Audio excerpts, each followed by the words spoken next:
Though Yuki's concoction worked, he couldn't just leave the girl unconscious in the forest.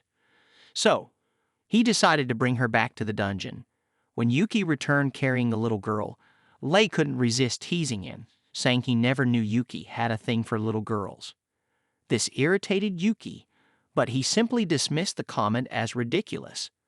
The girl he rescued was a vampire, and Lei explained that vampires and forest children, also known as fairies, had become rare because humans had hunted them down. When the little girl woke up, she was terrified at the sight of Yuki, so he tried to calm her down. Even Slime joined in to help, playing with her to ease her fear. Yuki introduced himself along with Leffy and Slime, and the girl cheerfully revealed her name was Iruna. She explained that she had been chased by humans who had killed her parents and burned down her village. Lei suggested she should rest since her village was far from Yuki's dungeon. Iruna then told them that the humans hunting her had said the world would be better off without her, which angered Yuki. He reassured her, saying he was glad she survived, and when she mentioned she was hungry, Yuki asked what she wanted to eat. To his shock and confusion, she said she wanted his blood. Yuki first consulted Lei, asking if he would turn into a vampire if he let her drink his blood. After getting the all clear, Yuki allowed Iruna to drink from his neck. As she began, Lei teased him again, suggesting he really did have a thing for little girls, as Yuki felt an odd sensation that stirred him. Once Iruna finished drinking, Yuki asked Leffy to clean him up and promised her 2 bags of cookies as a reward. Lei, however, only agreed to help if the reward was 3 bags. Iruna quickly adapted to life in Yuki's dungeon and was especially happy with his presence there. The dungeon's point income remained steady, which satisfied Yuki as well. Excited to try his luck, Yuki decided to use the lottery option in his gacha system, choosing the 1,000-point option. His first reward was a magical gun, which made him feel like he just hit the jackpot on his first try. However, Yuki's luck didn't last. He soon found himself spending all his dungeon points on the gacha lottery, only to end up with nothing worthwhile. Iruna approached Yuki and asked about his status menu, curious since she could see it too. She wondered if she could try her luck with the lottery just once. Yuki figured there was no harm in it. Her luck couldn't possibly be worse than his. To his surprise, Iruna hit the jackpot on her first try, summoning a creature named Feener. When Leffy arrived and saw Feener, she was stunned, telling Yuki that Feener was far more powerful than anything she had ever imagined. Despite its enormous size, Leffy explained that Feener was still just a baby and would grow even larger. Lei added that he had fought Feener before and hadn't found it difficult.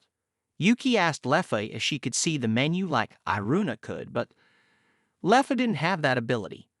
Lei then chimed in, explaining that when Yuki let Iruna drink from his neck, it triggered a marriage ritual between them. Since they were now technically married, that's why Iruna could see the menu. This revelation left Yuki completely bewildered. Leffy explained that for vampires, drinking someone else's blood is the closest thing to a sexual act.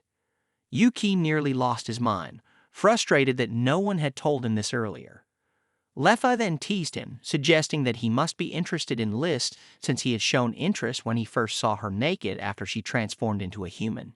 Yuki tried to deny it, but Leffy continued, saying he almost fainted from excitement when Iruna drank from his neck.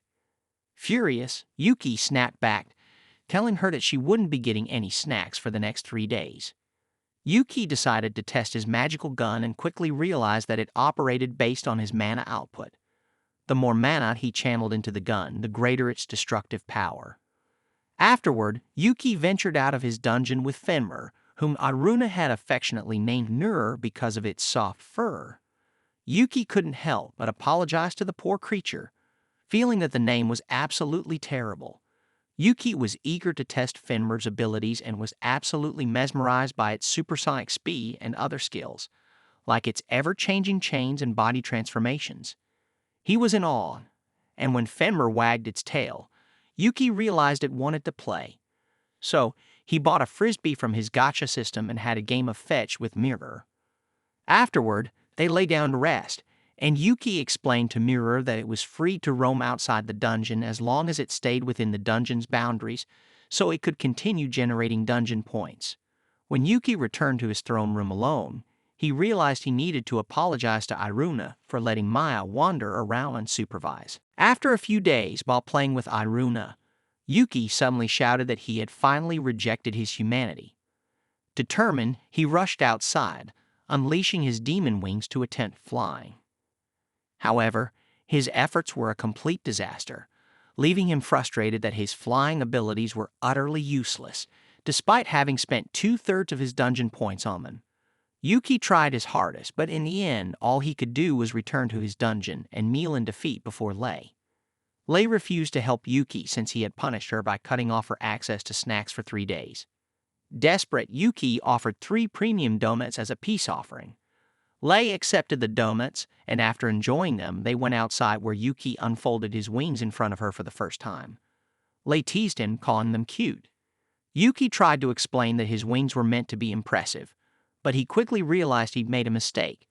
Commenting on dragon wings could be taken as flirtatious or even suggestive. Although that was true, Lei told him it wouldn't earn him any special treatment. She then unfurled her own wings, which were different from those in her dragon form. Lei insisted that Yuki praise her wings one more time before taking off. It was then that Yuki realized the trick. He needed to channel mana into his wings to actually fly. By the time he figured it out, Lei was already soaring in the sky, and when she glanced back, she saw Yuki still stuck on the ground. Yuki poured some of his mana into his wings, and when they started to throb with energy, he was both surprised and confused. It was his first time experiencing this. He managed to meet Lei in the sky, and she told him she'd show him what real flying was like. As they practiced above the city of Alfred, which was right next to Yuki's dungeon, the guild issued an urgent mission. The receptionist explained that all the adamantine ranked adventurers were occupied, so the quest would be assigned to 3 Mythal-ranked adventurers. Although they had until the next day to respond, the adventurers had no choice but to accept the quest if they wanted to maintain their reputation. The adventurers were discussing the sighting of a certain monster in the haunted forest, and the lone woman in their group appeared the most confident among them.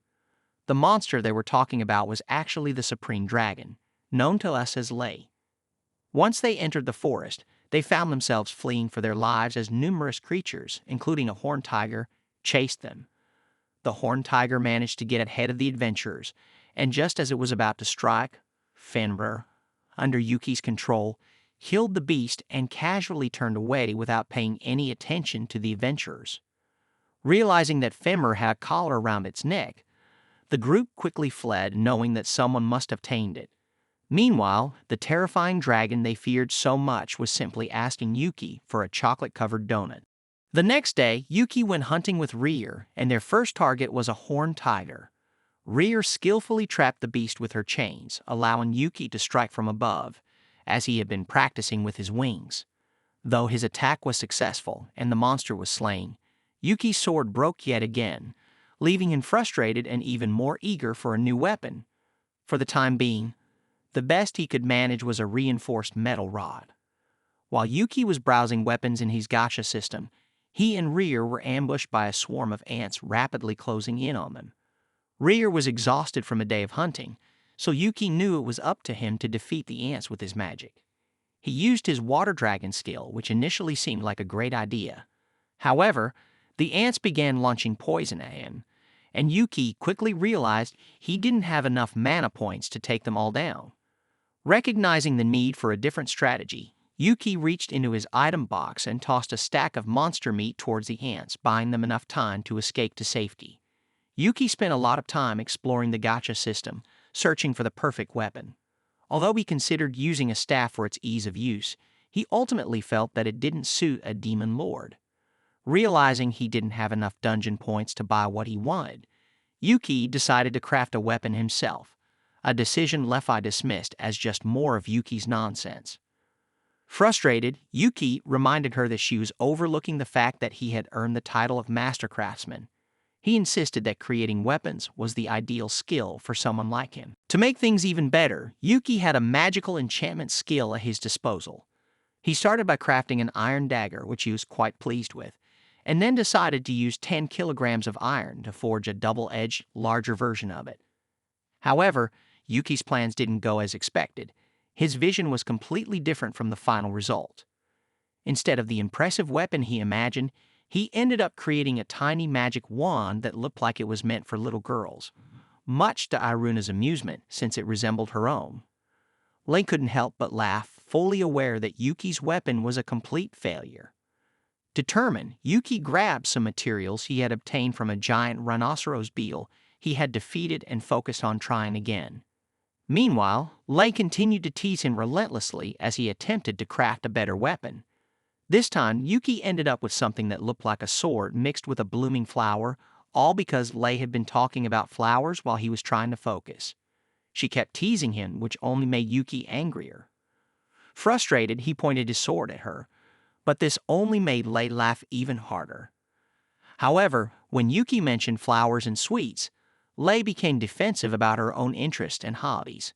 While they bickered, Iruna went off to play with Sha in another room. A few days later, after Yuki had just finished a meal, Iruna was perched on top of him. They had agreed that she could drink his blood once a week, and after thanking Yuki, she ran off. But that day turned out to be the last time they saw Iruna. She never returned to the dungeon.